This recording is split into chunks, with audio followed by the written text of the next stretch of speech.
Our churches and homes are filled with sacred images, pictures of the Sacred Heart, crucifixes, images of the saints, statue of the Blessed Virgin Mary. None of that was possible before Jesus Christ became flesh.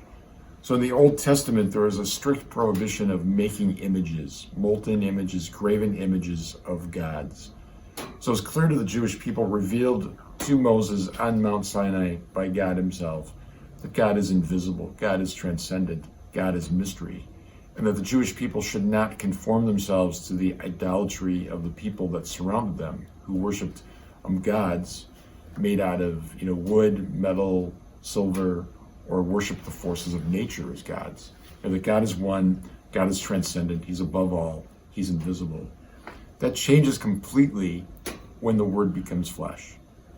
Because in Jesus Christ, God now has a human face. God has a visible form. God has become fully human minus our sin. And so because of the Incarnation, we have sacred images. We have all of those things mentioned. When we walk into a church, we're just hit on all of our sensory levels with all of these images and experiences that speak to us of God.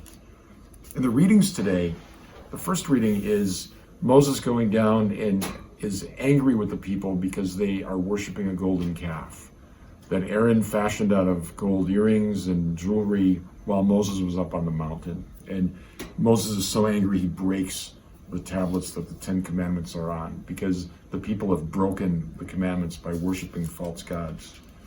That's coupled with more of Jesus' testimony in John about how he is the fullness of God. We realize in the Passion narratives that Jesus' crime, quote unquote, his blasphemy, was that he made himself equal to God. And for the Jewish understanding, that was unacceptable. It was the highest blasphemy to claim divinity for oneself. And so that's what is leading him to the cross. So we can see there that there's a direct correlation between the Incarnation and the crucifixion. Because the Word became flesh, people misunderstood the possibility that God would ever become a human being. And so Jesus is crucified as a blasphemer outside the city gate, as one seemingly cut off from God. How beautiful that Isaiah's prophecy, his longing for God to show his face, to reveal himself, becomes true beyond his wildest imaginings when Jesus became human. That we see in Jesus, that we receive in the Eucharist, that we feel in the power of forgiveness in the sacraments, that God has become human in order to save us from inside our own experience. For that we give praise and thanks to God.